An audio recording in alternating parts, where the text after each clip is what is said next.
I was a volunteer in the offices of the Anti-Apartheid Movement from 1968 to 1994, and I was chair of the London Anti-Apartheid Committee from 1982 to 1988, and I was involved in various campaigns. When I moved to London after university, the person I shared a flat with was involved in sort of left-wing political organisations, and so him and friends were going off to CND marches or an anti-apartheid march. So I thought, well, I'll come along as well. And just from that, then got involved in my local group in Hackney. My activism started probably when I was in college, and I started doing more around development issues and colonialism. People of mine who are friends, particularly were in the Communist Party, not exclusively, but my main friends were. So I guess they had a view of how the world was organised and how it needed to change.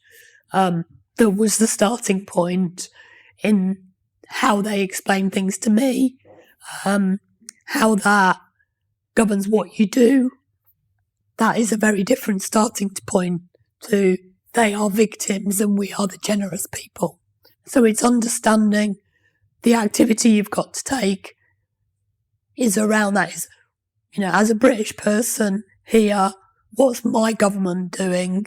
I went to the London School of Economics in 1968, and there are a number of South African students who were exiles already at that time, had fled apartheid, and they included people like Ronnie Casrils, who went on to be a Minister of Water and Forests in the Mandela government, and then Minister of Security in Thabo Mbeki's government. And Ronnie had a very long history within the armed wing of the ANC in Mkhonto Sizwe, and he was one of the students there. The generosity towards quite young, naive people, that people were prepared to explain things to you, be patient with how ignorant you must have been. So I think that personal encouragement, the secretary of the Hackney group was somebody called Simon Corner, who was just the perfect leader and teacher to have in your sort of early days of political involvement. But I didn't focus purely on anti-apartheid. I was doing a number of different political things based around a growing ideology that I had, a worldview, that one had to be fully politically involved and have a full global idea, a proper grounding in politics about what you think is going on and why it's happening. It felt quite exciting to be doing sort of things that I would never have done before. So whether that's just handing out leaflets outside Tesco's supermarket, asking people not to buy South African produce, or having a sort of picket line across the Shell petrol station saying don't fuel apartheid. So all those things were just fun, meeting people from different organisations. My parents actually had an involvement. My grandparents on my father's side were the first people to organise a meeting outside South Africa in support of the ANC. And that was back in 1913 in a small village in South Wales.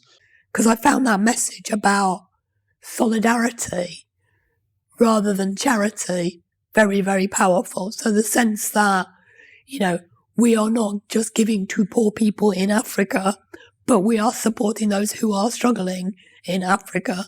And the reason they are having to struggle is because what our government or our institutions have done. That's a very different relationship. I started looking around at what was available, and the job of the anti-apartheid movement became available. In those days, how lucky was I? So I went for that. I also went for another job in Enlins to Southern Africa. So clearly I was beginning to focus on issues around apartheid because those are the jobs I chose to apply for. And I got the job of the anti-apartheid movement. We used to have a meeting room that the council let us have in the basement of the town hall. And I'm guessing that's the sort of thing that probably doesn't happen as much anymore. Local councils being confident about a political role. That they actually, in order to represent the community that they're elected to represent. That includes supporting campaigning groups. In those days, I'm talking quite a few decades ago now, there were only about 8 staff members of the AAM, plus Mike Terry, the Executive Secretary, and of course the Executive Committee, who was the strategic hub of the Anti-Apartheid Movement. It was already quite a large organisation, but nowhere near as large as it grew to be over the next few years. So it certainly teaches you useful life skills, like how to run a campaign with no budget. You know, we had no money, little bit of fundraising, but you begged and borrowed meeting rooms, photocopying. You had to buy the stickers from the central, from head office. So you had to raise money in order to buy a bundle of leaflets, to buy a bunch of stickers to hand out.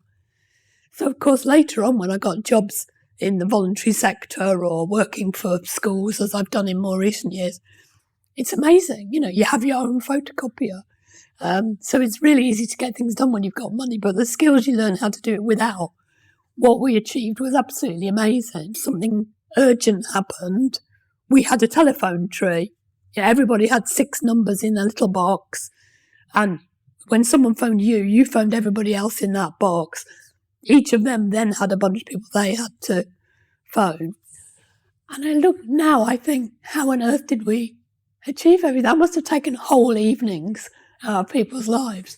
But looking back, it seems quite good fun. It's all a bit boring now, just pressing, send in a MailChimp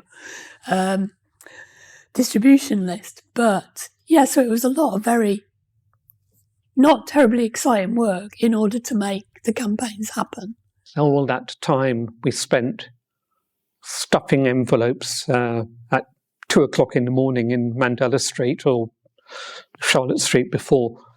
And really, it would have been much more effective if we'd actually paid a mailing company to do it. But the other side of this was that it would be much more expensive to pay a mailing company to do it. And of course now, you put together your WhatsApp group or your email list or whatever it might be, it's really easy to do mailings. At the time, we knew somebody who worked in an office who had a little bit of software for creating addresses, so we could run labels. That was so modern and exciting. Other than that, I'd been handwriting envelopes. We had to raise the money to buy the stamps to post people letters to tell them about meetings. And we would not have actually had the opportunity of listening to stories from people like Paul and Adelaide Joseph, Frida Katz, and others who had been involved in the struggle in South Africa for donkey's years and had actually come into exile, simply because their lives were under threat. And so there was that whole process of education that was taking place as we were folding envelopes and folding letters and stuffing them in envelopes.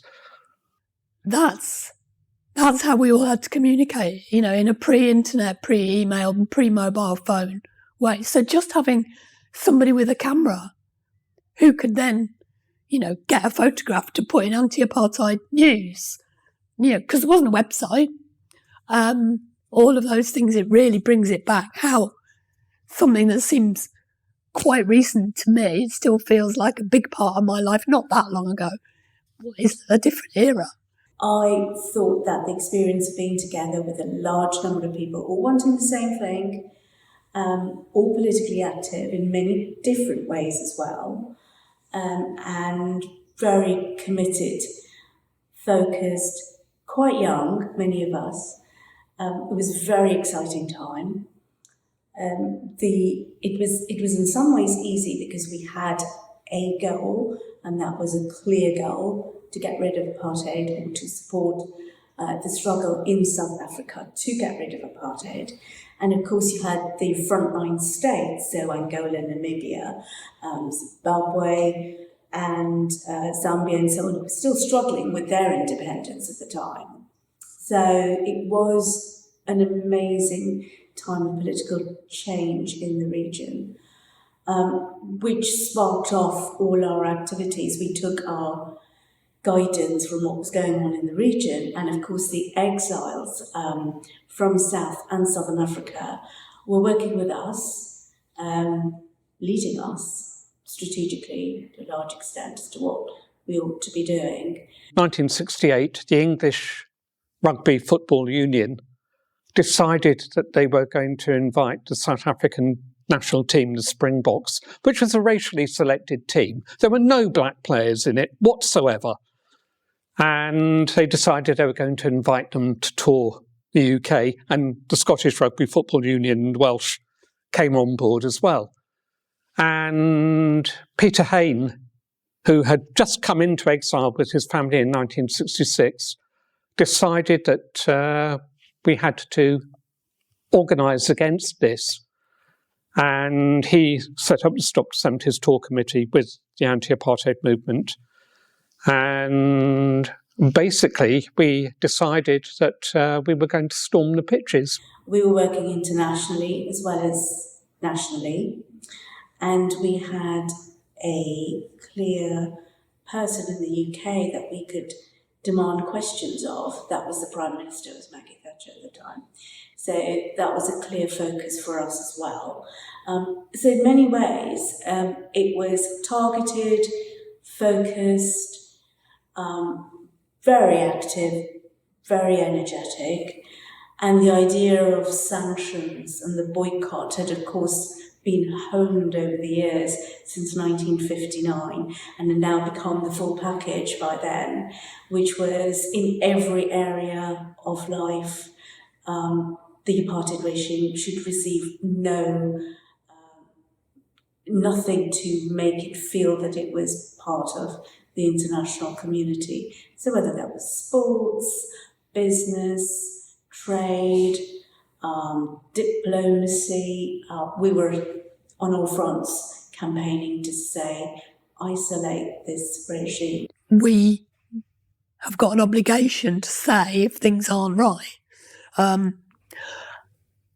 And I don't know why that way of thinking about it clicked with me far more than, anybody I knew who was involved in charity fundraising, or that just seemed to me, made more sense to me. They were very definitely spying on us. Phones tapped. People were coming on to meetings and reporting what was being agreed. This was probably not as serious with the British police as it was with the South African security police, because they were a damn sight more dangerous. No question about that at all. It's challenging the status quo. It's not just saying we can tweak things and do a bit of charity and it'll make it all okay. Something bigger needs to change. So understanding why things are how they are, who's got power, how can they use it, how can we make them use it differently, felt very important and still does.